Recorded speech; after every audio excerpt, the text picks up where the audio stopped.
Hey, housewives, come on in. You know the dirty dishes are still in the sink from yesterday and the laundry is still in the basket. Pop your AirPods in and make yourself at home here. I'm Tracy. I'm Tori. And we are your Unlikely Housewives. Stepping out in faith and believing that God calls the unlikely, we are here to show you the appreciation and validation you deserve, lead you to authentic relationships, and release you of believing the cultural lies to restore your faith and wellness. Pull up those high-waisted yoga pants, tighten your top knot, and reheat your coffee for the third time. Turn up the volume, and let's go.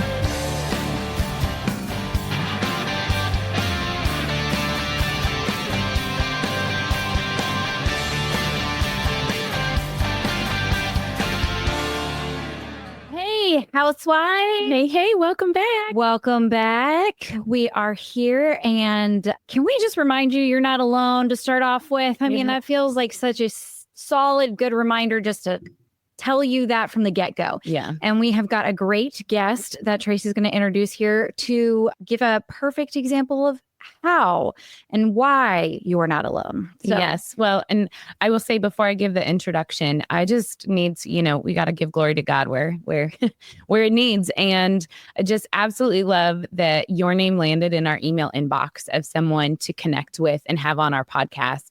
It was just a typical, email. Here's a guest opportunity. And as I was reading the email, and I was like, oh my gosh, I feel like I know her. I feel like we've walked through stuff so similar. We started our podcast out of COVID. You've written this book out of the heart of COVID, and just there's so many similarities. And I just love how God aligned us. So let me give you a proper introduction and then we'll chat. Yay. Okay, so this is Jen Thompson. She is a wife, mother of 4, and a popular blogger at Truly Yours, Jen. Her writing is featured in Her View from Home, Scary Mama, and Love What Matters. She also writes monthly columns for Indie's Child Parenting magazine and is a contributor to the best-selling book, So God Made a Mother. Jen and her family live in Nolensville, Tennessee, and she is launching her first book, Return to Jesus. Yay!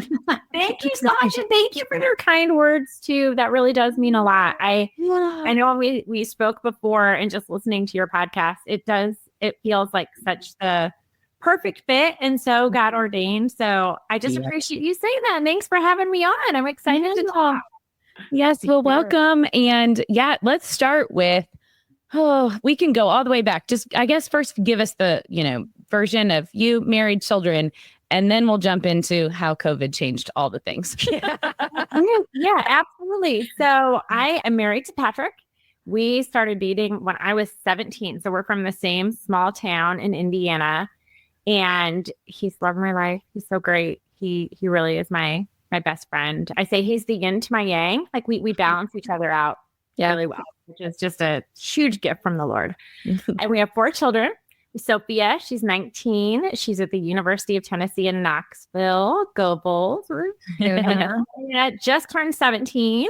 Nyla is 15. So she'll be 16 in November. And then Patrick is 12. So he is the lone boy bringing up the rear. And it's fun. But man, this season is full of joy and also filled with what's happening here? So.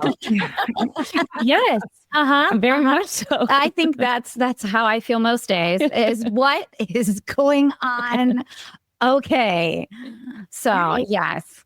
Well, I was just going to say, even us talking briefly at the very beginning about the mom brain, the mom fog. Oh, yeah. The struggle's real. There's just this mental list that's kind of constantly running. Can I just make you feel good?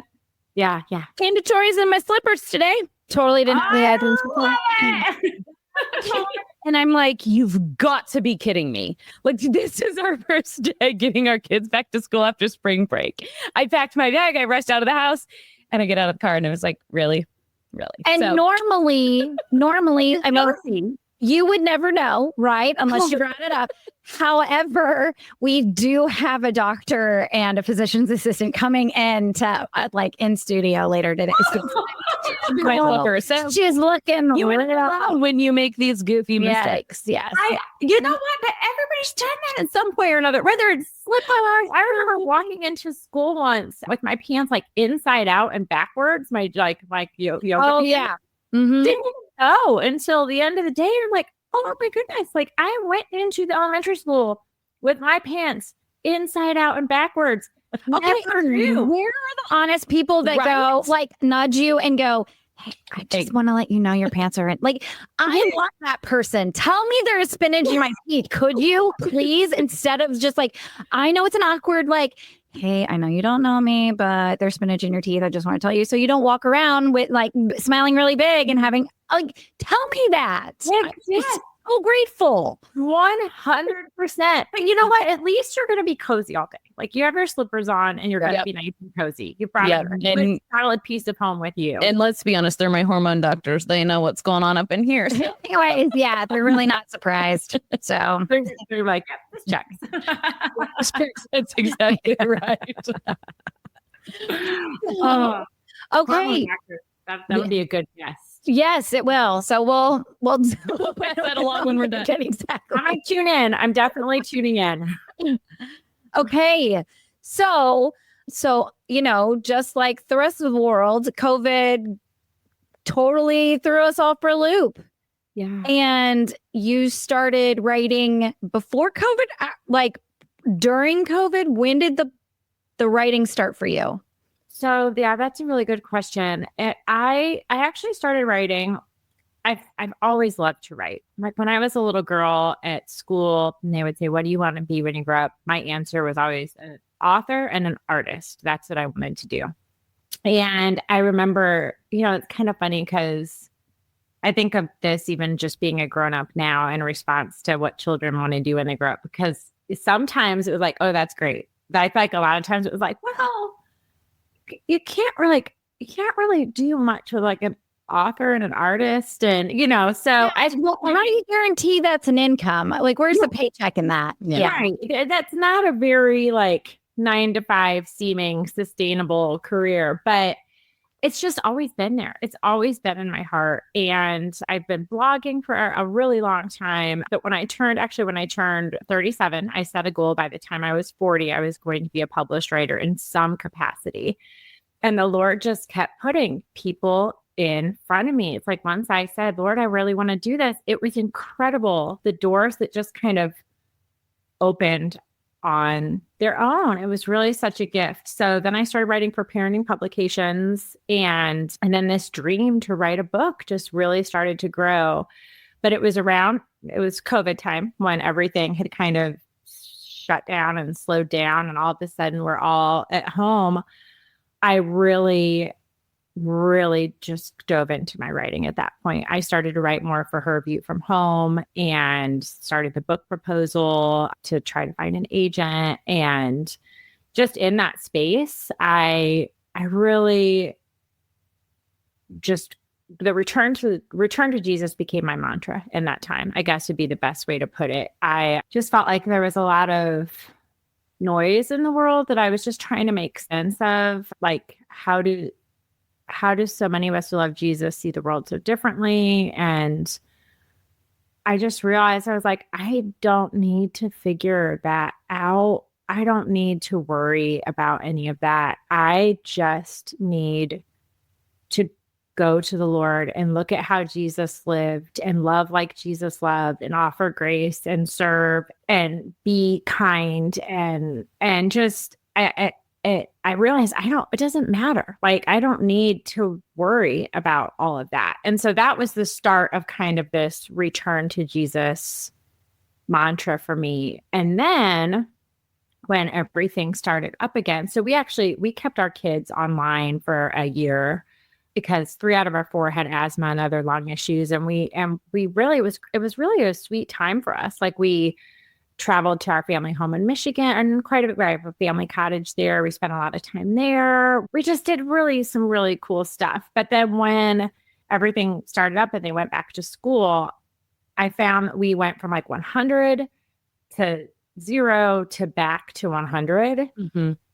And I was more exhausted than I feel like I ever had been. So then the mantra switched, the return to Jesus mantra, I was still there. Like I practiced learning rhythms and habits to connect with him. But now it was, how do I connect with the Lord in this crazy, busy season we find ourselves in? And then it was really just looking at how to connect with him, how to abide with him. And what does that look like for me? So just learning how to return to the Lord through all of it, whether stuck at home or out and about or whatever it may be. I just need Jesus. I need Jesus. Amen. That's a podcast. Yeah. Yeah, that So is. good. So tell us, I know you have your book. Show it off. Right? March is in the mail. It's coming. And tell us a little bit of how you have shared personal stories just to really be relatable to the readers.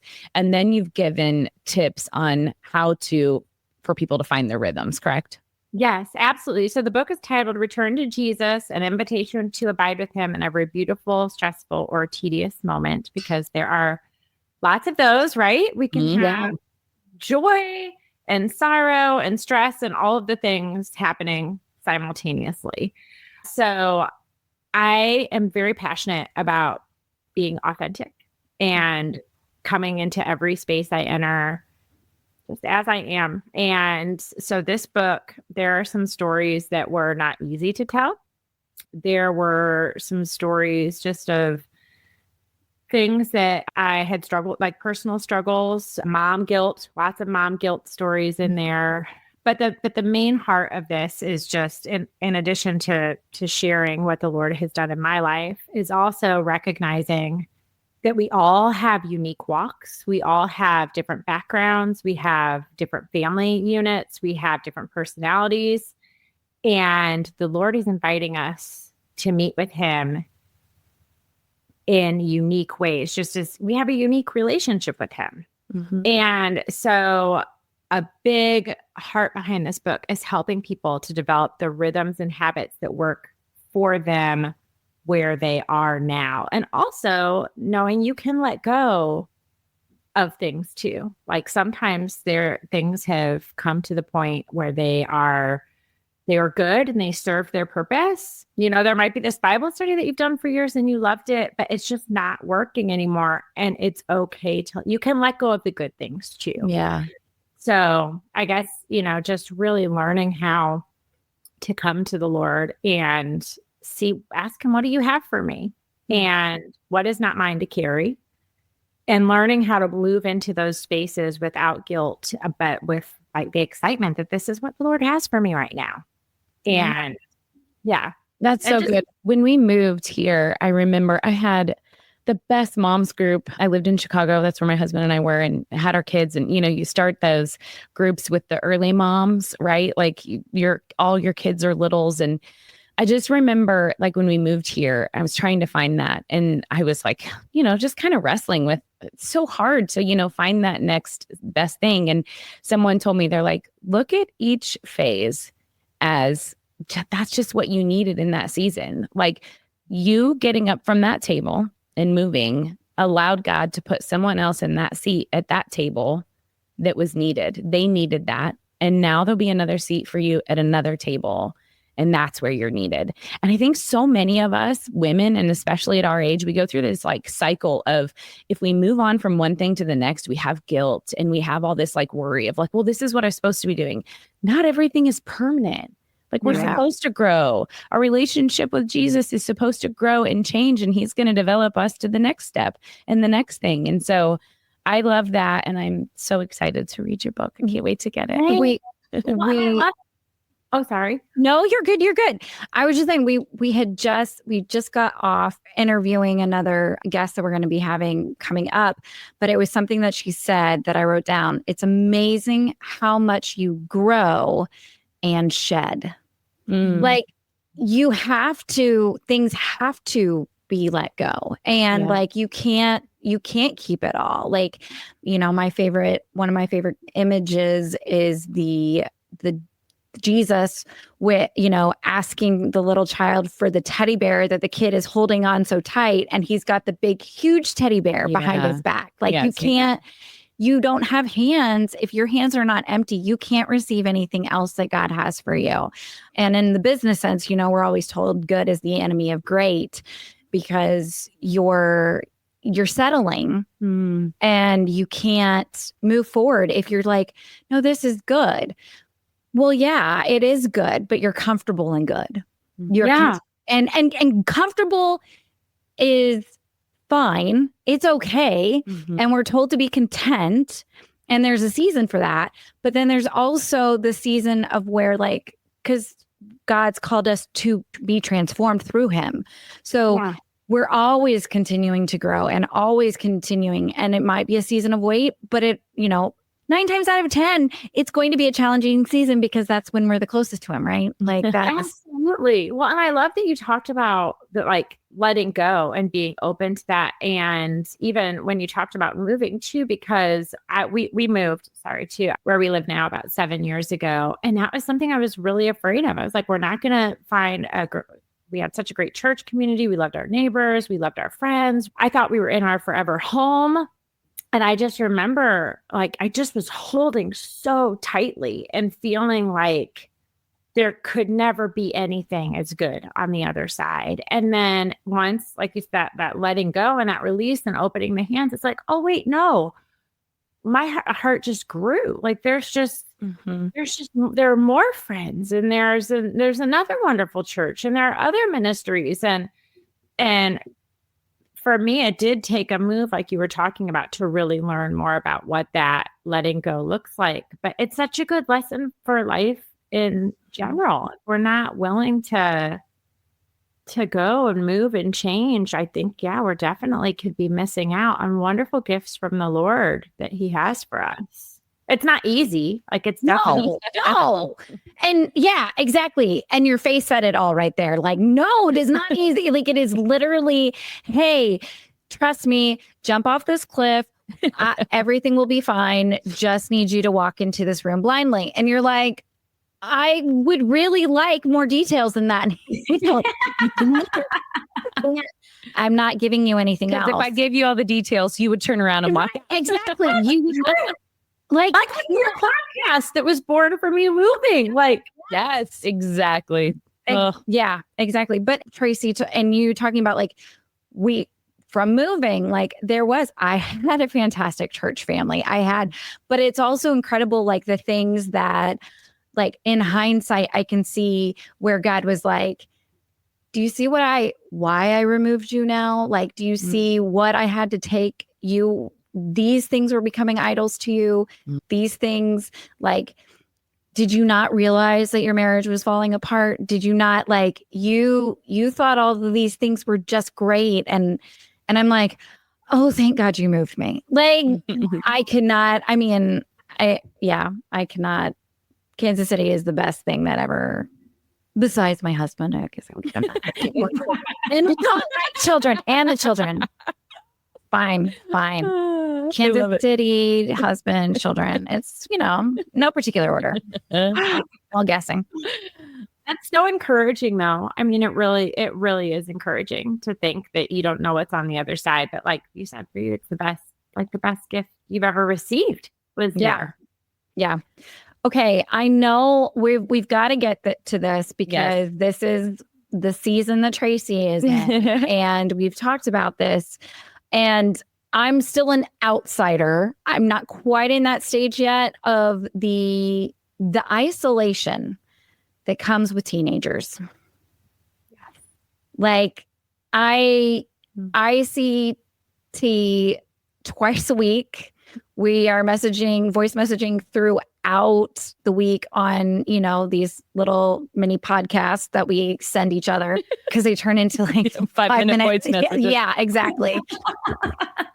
And literally we have responded to each other and go, haven't listened to your voice message, but I'll get back to that. But here in the meantime, this is a quick text. And then I need you to answer this, but I promise I will get back to your voice message. But It's hard to watch and to be the other person that's not in the season. And then when she comes over and I can just see the heaviness and I hear the snippets of the ice, like of things. And I'm just like, I've talked to you all week. I had no idea. Yeah. And, when we talk about how like our children's stories are not our stories to tell, and I'm going to go ahead and null and void that for my own children. Sorry, guys. Mama needs content. You have not being prepared. I know they've already been plotting my murder. It's fine. She watches way too much true crime. Trust no one. But anyways, that being said, is that I do life with her on a daily basis, and she still feels that isolation, and that's not on her. Like that's not on either of us. That's not on either of us. It's just having teens. Yeah. And it's something that you know, when we got your email initially, that was like, there were a few topics that are in your book, and this was the one that just jumped out at me. And I'm like, I want to talk to Jen more about this. You have 4 kids. Obviously you've walked through it a lot more. We're just in the beginning stages, and it's just something that you just don't understand until you're there. No.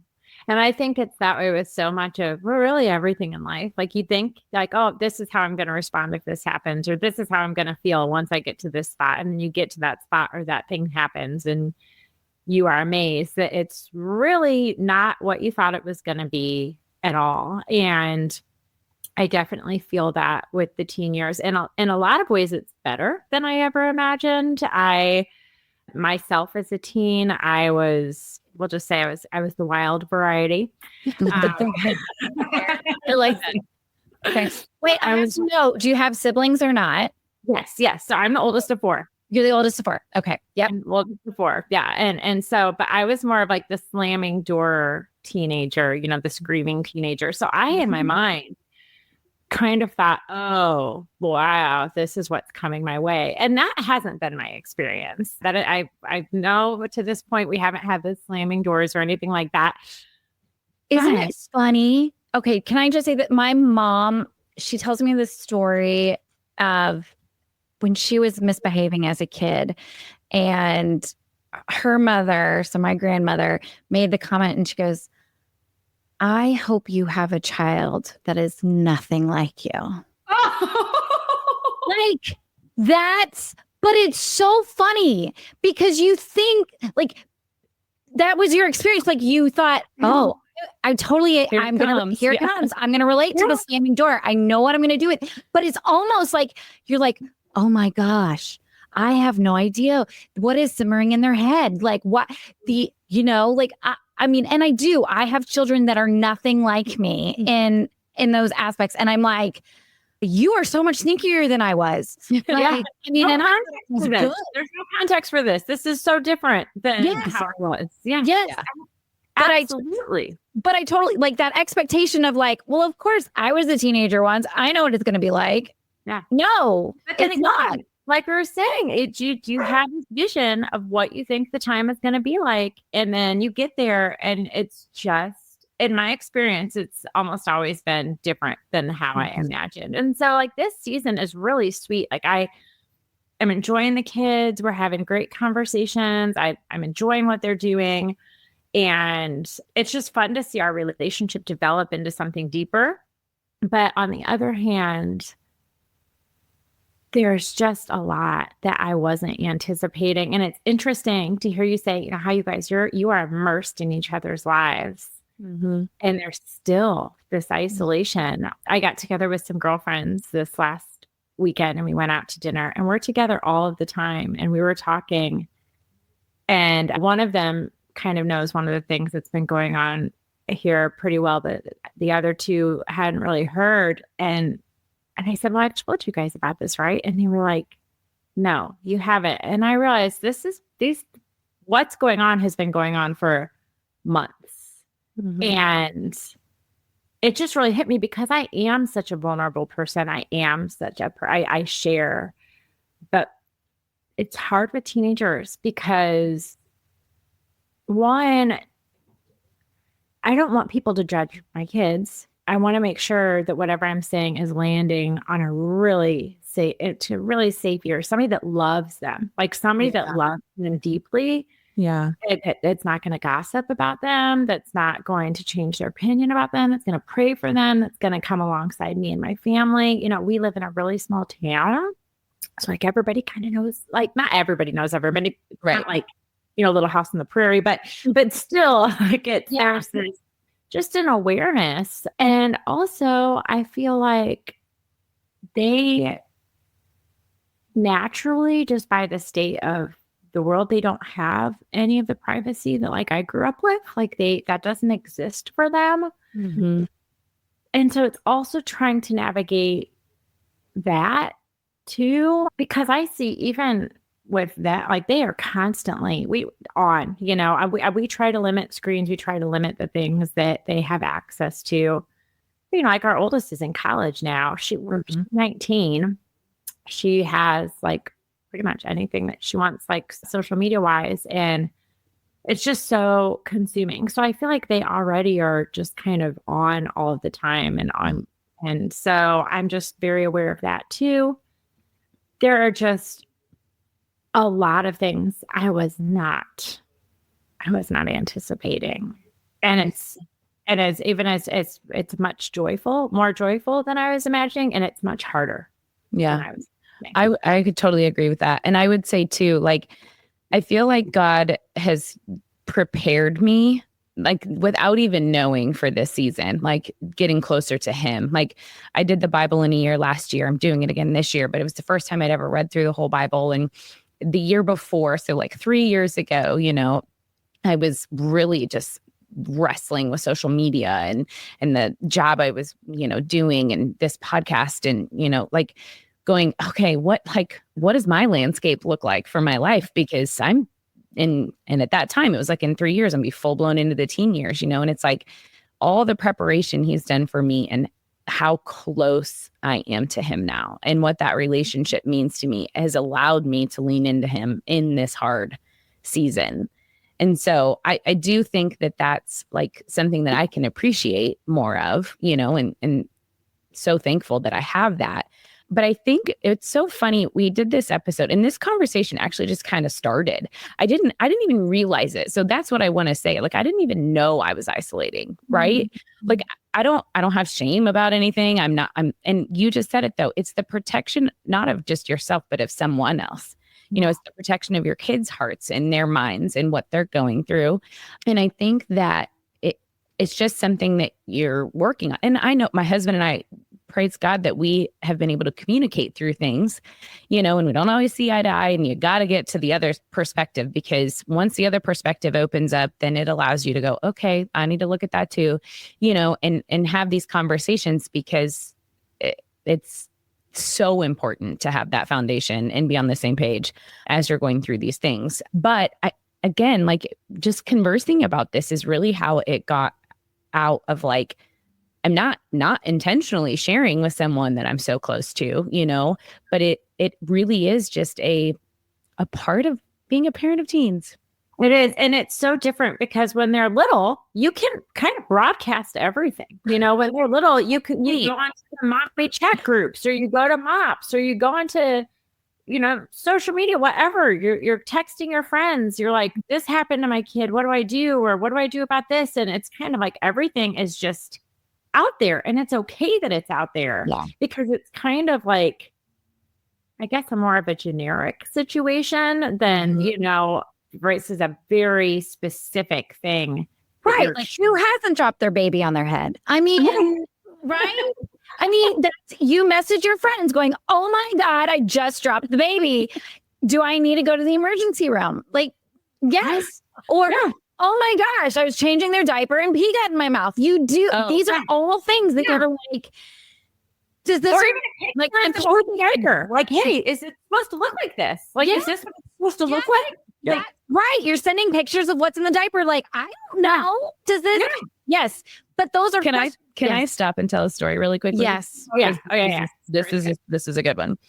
So I won't say names or anything, but I will just to say that I so happened to have been really proud of my first child when he pooped in the potty, and I took a picture, and in my phone is husband, so HU, and I went to HU and hit send, and it was not my husband. And I called my husband and I was like, oh my gosh, I just text a picture of my son's poop to so-and-so. And he was like, and then I was like, oh my gosh, I didn't send any text. They think it's my poop.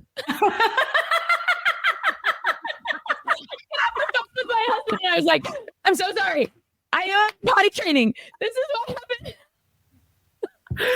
That's one of the greatest stories ever. And she texts back and she's like, oh my gosh, this is funny. that picture without an explanation. Yep. That's a good mom moment right there. That is a great moment. That is like better than sending like the picture, the cute picture to your husband and actually sending it to, your mother. Like, Right. that is just no caption. No one caption. Just a picture. Sorry. We can go back. Yeah. And you're not sending pictures and like you can't. There's just everything it's like there's this extra layer of thought that has to go there's like barriers that are there before you do anything that didn't exist. Yep. When you were little. And well, isn't it too like growing up in the social, we didn't get social media until I was in college, but like, I'm so glad high school there were no pictures in high school. Yeah. There were no pictures in high school. Like we're almost at the point now, like, I tell my children, even when they're just face chatting or FaceTiming, I'm like, do not take a picture. Do not take a picture and know that somebody can always take a picture of you. Mm-hmm. Like, make sure that you are clothed when you're talking to, we're talking 4th and 5th graders, but like, don't be just recklessly changing outfits while you're on it's like, you have to remind them that they're like the picture thing. Once it's out there, it's forever out there. And we didn't have that. No. Well, and even with certain social media like Snapchat, they're like, oh, it disappears after a certain amount of time. I'm like, people can take screenshots. Things don't disappear just because you think that you can't find it there anymore. It doesn't mean that people can't still have a way to access that and keep it. And and that's the other thing that I think just with raising teens nowadays that reminds me of is that you just have to be thinking of so many things that parents didn't have to think of. Even like you were saying, like not that long ago, there wasn't also like, how do we help them deal with relationships? How do we help them grow closer to the Lord? How do we, teach them? There's also now, how do you keep them safe online? And when is the right time to give them a phone? And when is the right time to give them access to these things? There are so many levels now. Mm-hmm. And I just kind of, like I was saying before, the reason I titled my book Return to Jesus is because I have realized too, yes, this is an isolating season, but as much as I love my children, he loves them so much more. And ultimately they are his. And so every challenging thing they will face in their life, he knows, he's gone before them. And I think one of the hardest things that I have experienced so far with teens is that you can't protect them from things like you could when they were little. You can't rescue them from things like you could when they were little. They have hard things happening to them, and it's part of their story. Like, this is part of their story. This is the road that they're walking right now, and the Lord is walking with them. He's holding them. Mm-hmm. Sorry, I'm gonna get my fault. It's so true, Jen. And it's hard. It really is. And it starts young. The 14, 15-year-olds, it starts there. And it's like their last chapter of childhood is that letting go and the turning the page to adulthood. My oldest turns 17 next month. You're going to make me cry. what it is. It's like, this is it. You know, the childhood is gone like that. And it happened so fast. And I remember when the kids were little, I would get frustrated. It's like, oh, it happened so fast. And, just cherish every moment.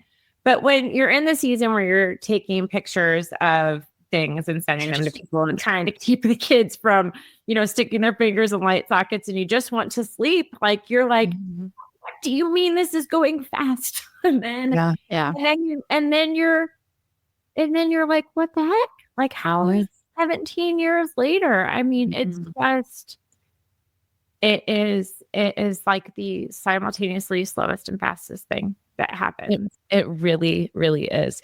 And my husband and I had this conversation last week. We went on spring break and our oldest didn't go for a couple of reasons. And, like another mom, we met him at the restaurant, it was just like mutual people, like they had kids. We're all waiting, right, to eat. And we were talking about baseball, of course, because that's one of the reasons my son stayed home. And she's like, oh, we're coming to Kansas City for baseball. My oldest plays, just got into conversation that way. And she said to me, and I said, yeah, we're here without him, blah, blah, blah. And she goes, yep, mama, because life goes on. Like, life just keeps going on.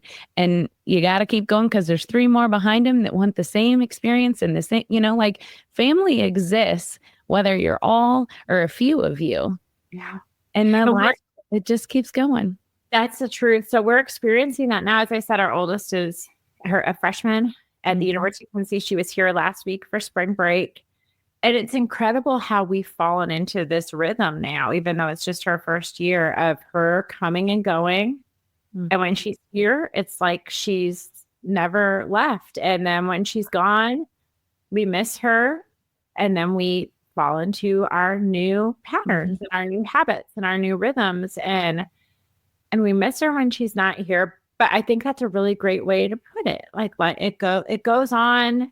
And just like with everything in life, how we were talking about at the beginning, like, things are meant to change. They're meant to look new, and it's not always easy. And I think one of the things that I'm really learning as the kids are growing, next year our daughter Amelia is going to be a senior, and we're doing the thing again. Like, we went to visit a college campus the other week, and I thought, I can't believe this is happening again, that we're getting ready to go into her senior year. And I felt this grief because I was just that feeling of, okay, we've got another year, because she wants to go to college. So I'm like, we have another year and so many months. I guess it is. Yeah, year and so many months. And she'll be doing the same. And so I think that part of this season too is also holding the grief and holding the joy and understanding that they go together. They're not mutually exclusive. I was so excited that she loved this college campus, and I am so excited for her future. And I'm looking at her going, I can't believe that we're talking about where you want to go to college. So it's like this excitement and this sadness, and it's okay.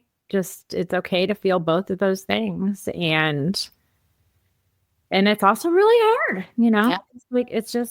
and we also have had multiple vacations now where some of the kids aren't there. And that was a weird thing to get used to. Yeah. Yeah, it definitely was. I have a question for you guys. As somebody who is not there yet, I'm on the cusp of it, per se. But God is our Father in heaven, our Heavenly Father. Do you think that He feels the same about us as He sees us grow up spiritually, like as His children? Do you think that He has this joy of, I am so excited for her and what she, and she's being obedient and going like this, but at the same time, like, but I'm so sad that this is the trial that she has got to go through at the same time, or that this is the way, that there is no other way that this can happen for her. Yeah. Like, it just made me think of, like, we are His children. We are His teenagers. Like, I mean, some of us are more rebellious than definitely others. think He's like got the joy, in watching us. I don't know as much about grief, like. I think that He would see it hurts. It would hurt him to see us go through something. Right. He holds our tears. I mean, and he felt sadness when he was on earth. And like, so I can't imagine that those emotions are like, he wouldn't give those emotions to parents if he didn't feel them himself. Well, I feel like since becoming a parent, at least for me, it has been, it really helped to deepen my relationship with the Lord and with the Father. I have that. And it's like, oh my goodness, if I love my children this much, how much does he love me? And the fact that he sent his son to die, and just, it kind of is just like, just blew up like my mind, like just spiritually, like what?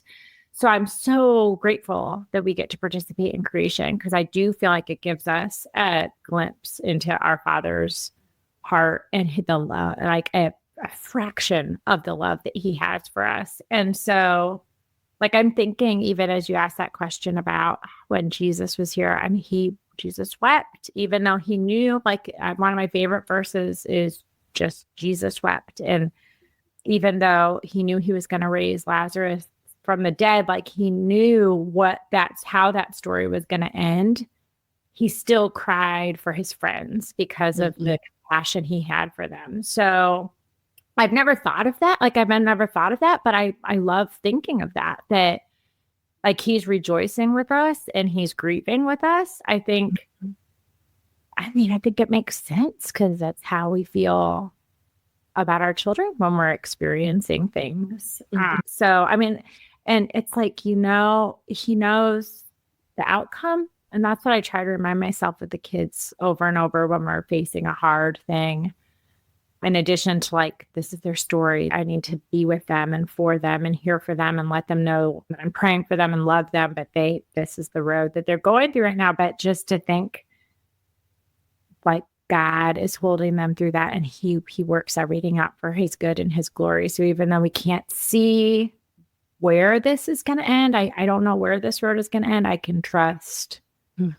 I can trust that he knows and he is for them. And he loves them. And he's grieving for that. I've never thought about that. And he's grieving alongside them. I mean, I think that's a really beautiful image. Yeah.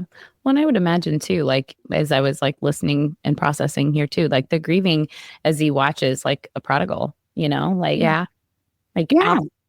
so I would say yes to that then, like, I hadn't thought that out. Like, waiting for all of his children, big or small, to turn to him. And then too, like, going off to college, obviously, like, the void that a child leaves in a house, there's this void, this hole. And I wonder if he feels that in heaven while we're here on earth. Yeah. Like, because he so badly, like, he so wants us. I want to be close with you. He continually pursues us. He continually just brings, I want you closer. I love you. I need you, I want you. You're chosen. You are mine. And then, so I wonder if he gets it backwards almost. Like, it's as if we are off at college here on earth, and then we come home to heaven. Oh, I like that. Like we're all away right now, but we're home. Right. And we call home when it's convenient for us, and we call, hey Dad, I'm okay. We're good. Can I have $5? And that is actually so true. Because I think about my daughter in college right now, and she'll call us to talk to, but a lot, she definitely will call when she run out of money. Yeah, definitely will. And if she's struggling, like, one of the things I'm so grateful for is we're very close, and she does call my husband and I, and she tells us everything. She's very, very open. She's very honest. I just thank the Lord for that, because she will tell us everything. The calls are like maybe something really bad has happened or need money, but there's not as many calls about like the good stuff that's going on all the time. I mean, we get those calls, the updates, but you're not getting. That's how I can be with God sometimes, like forgetting to abide with him in everything, the good. It's more like, this is help. help. Yep. Right. It's oh my gosh, thank you so much for giving me my cart to my parents. Like that, like I didn't have to pay, like, but I never said thank you. Like, you know what I mean? I just call, I'm like, Dad, can you please pay for the oil change or I have a flat tire? Like, you just call. It's like we have to remember to like talk to God, and I mean throughout the day, you know, pray without ceasing. But the matter of just like call home to tell him the good thing. Like he knows. It's not like he doesn't know. We're not telling him anything he doesn't know anyways. But I mean, like, and as parents, half the time we know what our kids are going to say anyways, because we've already heard it from another parent or whatever, you know, like the parents are like, hey, congratulations, your kid made the honor roll. I'm like, cool, that came out like a week ago. My child didn't tell me at all. Like, you know, like those you learn secondhand. And but anyways, that was just imagery that came to me.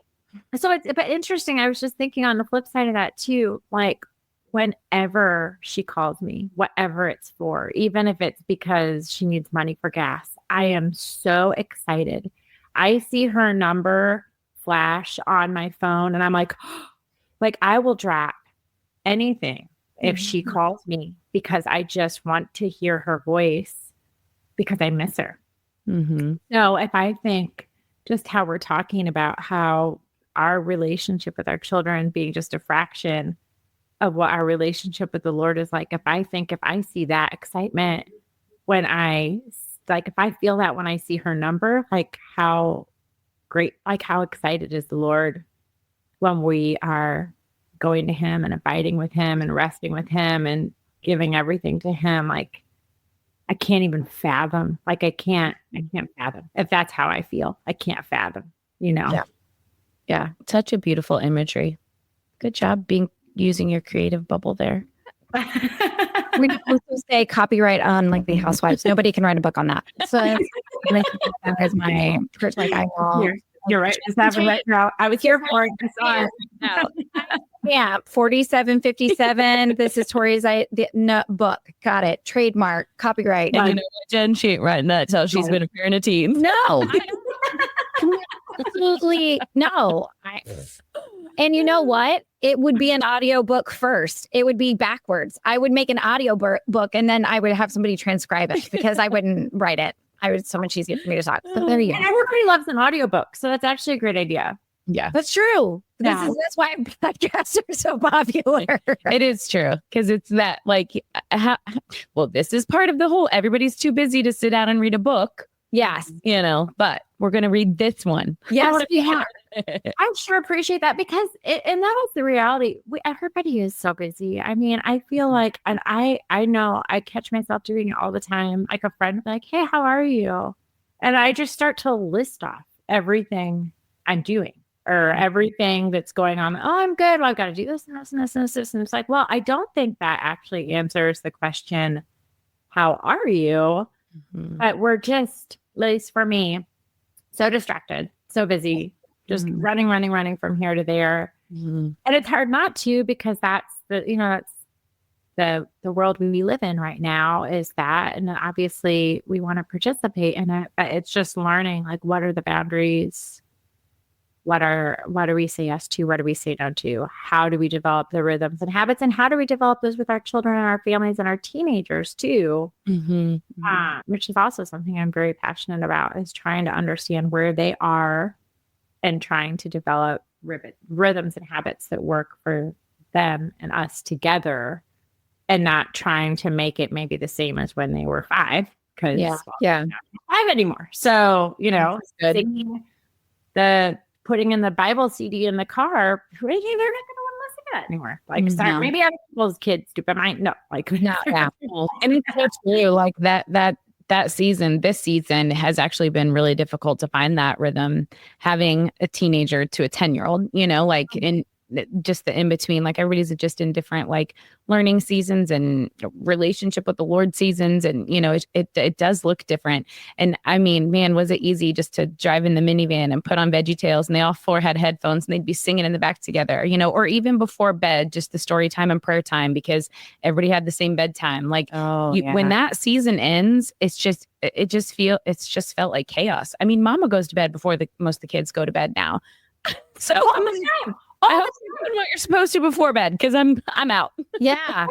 Well, and then they walk into, so like last night, our daughter babysat for some good friends of ours, and she got in, I think, at 10:30, and my husband and I were already in bed, and she came in and she wanted to talk to us about like what, and I was like, I'm sorry, like I really do care, but I can't wake up to talk about the babysitting right now. And I felt kind of bad because but then there's also learning like there's a difference between if somebody's coming in and they really need to talk about something, you know, Right. and they have to like something's going on versus telling a sweet story about something. But yeah, so often. Like, I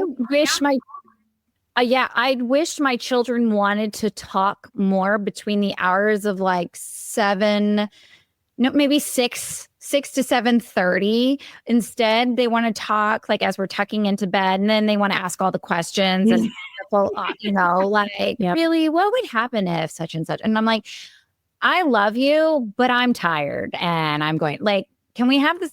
Let's move this conversation next time to 6:30 instead of Good luck. Yeah, it's not going to happen. I know. It has to be at the end of the day. Yep.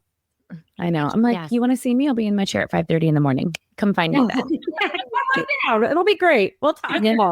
Yeah. No, I'm not there either. It's real. I mean, the chaos we're saying, and everybody's kind of running from here to there, and they're in different seasons. And we talk about from 17 to 10. I mean, that's a lot. That's a big what's happening in between there. That's different. Well, I love how your book is designed to be the relatable story. Like, you're not alone.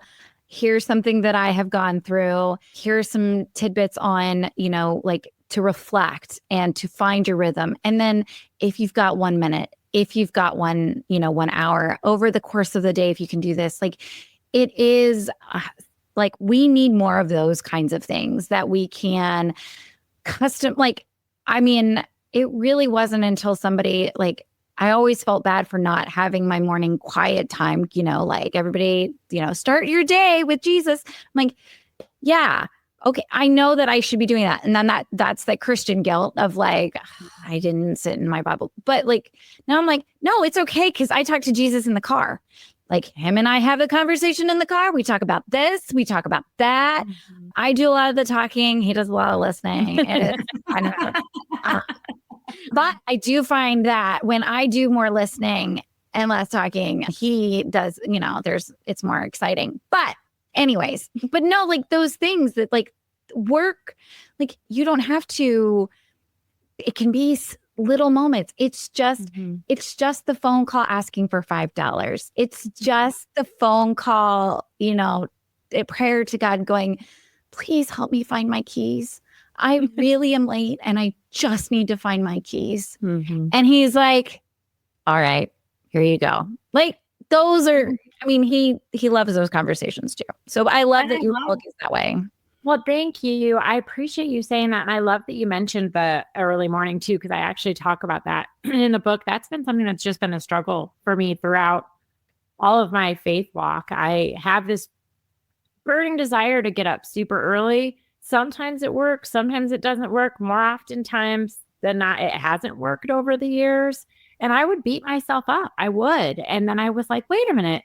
That's not what the Lord wants. Just like with our kids, with my teenagers, anytime they want to meet with me, again, like last night, I did say, let's talk a little more in the morning, but I was just excited that they want to talk to me. And the Lord, regardless of how, when, where, he just wants to meet with us. So I love that you said that about the morning time, because I feel like that's something a lot of Christians can get hung up on. Like it has to be at this time and it has to look this way. Yeah. Like, no, it doesn't. Exactly. It look all kinds of ways. Right. Yes, you just got to find your rhythm. Yes. Find your rhythm. The return to Jesus. And about that way. All right. So Jen, where's the best place for people to buy your book? Is that going to be on your website, Amazon? What? Where's the best? Yep. So it's on my website, jenthompsonauthor.com. It's on Amazon, Barnes & Noble, Christian Books, Target, It's all over the place. Books Million. Yeah. So most retailers that sell books, I believe, you can find it. And it's Return to Jesus. And that's my social. My social is, Truly Yours, Jen. So people can find me there also on Facebook or Instagram. And I would love to connect. So if somebody, we will put all of these links and all of your handles in our show notes and the podcast description so people can find you and just click and add, subscribe, and follow you. And I'll say too, for anyone who's made it this far, come back this summer. Jen's going to be a guest again with us for another episode. Yes. I'm so excited. Yes. Well, we love having you, Jen. And it's been such a delight to cover your book and talk about teens, cry together, laugh together. Yes. This is the best. It's been a real joy. And I just want to say thank you so much for having me into your beautiful space. And just thank you for just this topic too. It's very near and dear to my heart, finding the rhythms and habits, but also specifically just the isolation of the teenage years. And just to any parent that feels alone, just to know that you're not alone. Like the Lord is with you. The Lord is with your children. And just like with everything, I guess just praying to find, is there somebody that you can talk to about this? Is there a trusted friend? Is there somebody that you can go to in addition to your spouse? Because it is an isolating season. And so it's just a real feeling that exists. And I just really appreciate you allowing me to come here and talk about that. So thank you. Yes. Well, thank you. Our pleasure. So with that, housewives, until next time, housewives. bye. Whether we made you laugh or cry today, we pray you feel appreciated, bolder and braver than yesterday, stronger and more faithful for tomorrow, and living in who you were made to be today. Join our online community on Facebook, link in the show notes, and be sure to review and subscribe on Apple Podcasts or wherever you enjoy listening. Until next time, housewives, we give you permission to walk confidently, free, and to be intentional in your slippers or stilettos.